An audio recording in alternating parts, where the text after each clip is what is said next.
Joining me now from Toronto, official Conservative leadership candidate Kevin O'Leary. Thanks for joining us again this week. And now, when we spoke with you last week, you said you were going to wait until there was a smaller field of candidates. You're now number 14. What's changed? Well, of course, I'm disappointed. And you can see from last night's event, which was called a debate, but clearly that's not what happened. You have 13 people on a stage. Nobody can get any ideas out, and that's unfortunate. I would have thought by now it would have been reduced, but it hasn't happened. But I need time to sell memberships, so it didn't make any sense to delay. I'm reaching 1.2 million Canadians a week now through social media. I want to motivate them to think about joining our party and, of course, going through the leadership race and then ultimately swapping out Justin Trudeau, because most people have begun to realize he is failing. And it's a horrible feeling for Canada. Now, Mr. O'Leary, in a Toronto Life article last summer, you called the Conservative Party a bunch of losers, and you said being Prime Minister is the worst job in the country. So why do you want to lead the party? You know, I've been a commentator and I've been a columnist for over a decade, particularly with Amanda Lang, who I have a lot of respect for, a very intelligent woman. I don't agree with anything she says. I said many things, and I made great television with her. But this is real now.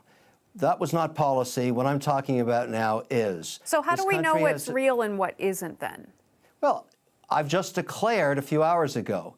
I'm now talking about what it's going to take to get Canada growing at 3% because it's failing. It's clear to me and millions of other Canadians that Justin Trudeau doesn't know what he's doing. It's that simple. I'm sorry these are harsh words, but it doesn't distract from the fact that it's the truth. And we have to deal with it as Canadians. So, you know, when you have incompetent management, there's consequences. Not only him, but look at his caucus, moving them around. You know, he talks about diversity and how important it is. And of course it is. But you also have to ask what's the executional competence of these people? Have they ever had a job? Have they ever been able to build and deliver on targets? Can they do their jobs? I don't think he ever asked that question. And now we have all this incompetence, and he's moving them around like chess pieces, and it's not working. Canada's starting to hurt. So, someone's got to fix it. I'm going to. So going back to what I was just asking you before, so now we should believe everything you say. This is policy now. This is not reality TV. Mm-hmm. This is not a columnist creating excitement, and I did it very successfully, I might add. Amanda and I enjoyed a long, over 10-year relationship. We had a lot of fun, but this is serious. Canada's failing. Okay, so I want to play you something that you and Ms. Lang were discussing once on the Lang and O'Leary exchange. Take a listen. Elect me as Prime Minister for 15 minutes. I will make unions illegal. Anybody that remains a union member will be thrown in jail. Okay, so Kevin O'Leary, do you still believe that? Of course that's not pragmatic. It made great television when it was done 3 or 4 years ago, and that was the kind of television I made with Amanda Lang. It was terrific, but that's not pragmatic policy. I can't make unions illegal. I have to negotiate with them. I can help them become more efficient, and that's what I'm going to do. Oh. Okay, so if you happen to lose this race, and I know you say you're not going to, but if you do, will you run for a seat in Parliament? When I do things, I don't think about losing. That's not who I am. I knew you were when I do something, I bring my A game and I win. I'm not thinking just about the leadership. I'm thinking what it's going to take over the next 24 months to shine the light of transparency on Trudeau so he does as little damage for me so that until I can get to Ottawa and fix things. The more he does, the harder for me it is to fix. Here's the truth. Justin Trudeau is going to elect Kevin O'Leary. He just has to keep doing what he's doing. He's incompetent. Will you sit as an MP in the opposition benches, though?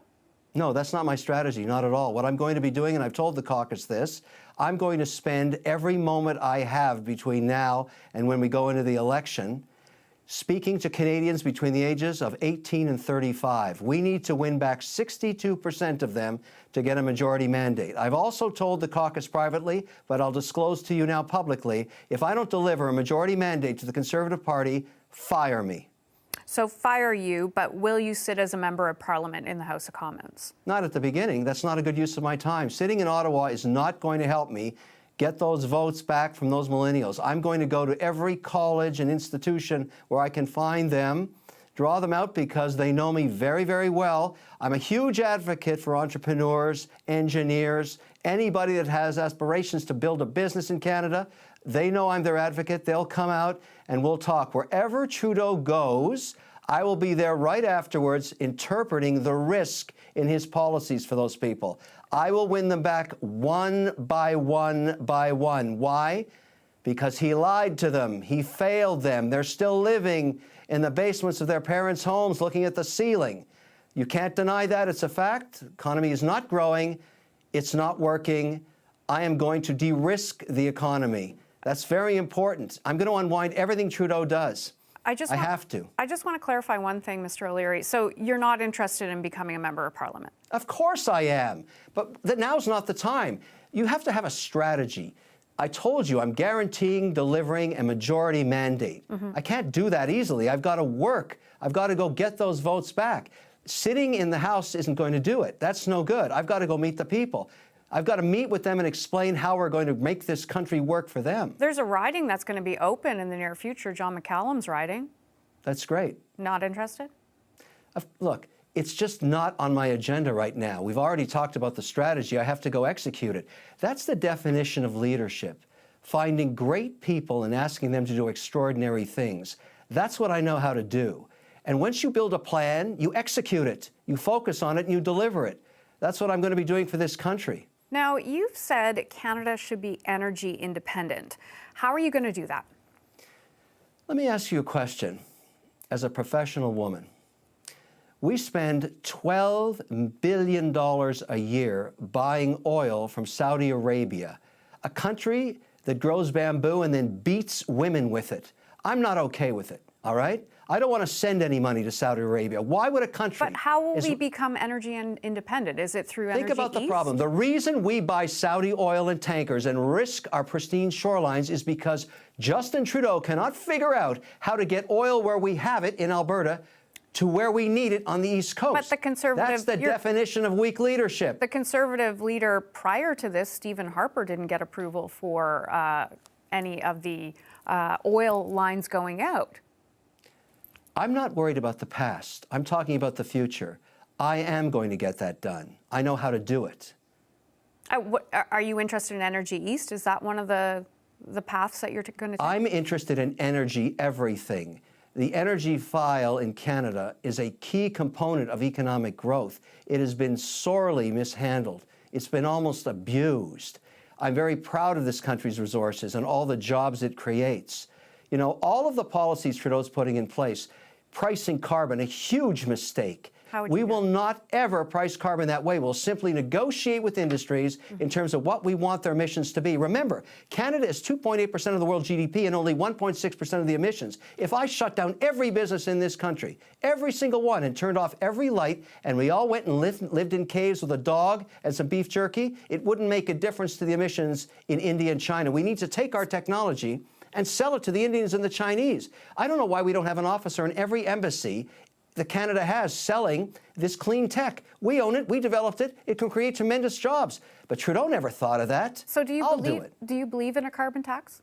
No, absolutely not. That's not what... When you do a carbon tax, you take money off the balance sheet of a company and you give it to the government where it is wasted. What would you do instead of a carbon tax? I'll give you a great example. Look at the car industry for the last 40 years. It has been negotiating with government, and the majority of the time has hit all of its emission targets, and they've never extracted a dime off their balance sheets. I'm not at war with industry like Trudeau is. I'm pro-jobs, pro-growth, pro-capital attraction, all of those things. I don't want to go to war with where the jobs in Canada are created. I'll sit down with the automotive and the oil and gas industry and the pipeline industry, and I'll work it out with them in terms of what we have to do to meet our Paris Accord. Now, will you live in Canada full-time as of today? I do live in Canada full-time. I'm a resident of Ontario. I can barely afford to eat. I pay tax to Kathleen Wynne. Okay, so Mr. O'Leary, you've cultivated a reputation as a bit combative, a bit provocative. Is that how you want voters to see you? No. I want voters to see me as concerned as they are, as someone who can help fix Canada. Because unfortunately, as we've all learned, Canada can't keep its promises on health care, on education, on military spending, on our social net, can't be done at 0.7% GDP growth. For it to work, it must be 3%. My number one mandate is to go to Ottawa, reverse everything Trudeau has done, and get the country into a competitive place on taxes, on carbon, on policy, then travel the world, which I do every year, Shanghai, Hong Kong, Zurich, Geneva, New York, go back to those places and tell them Canada is back in business. Kevin O'Leary, I want to thank you for your time today. Take care.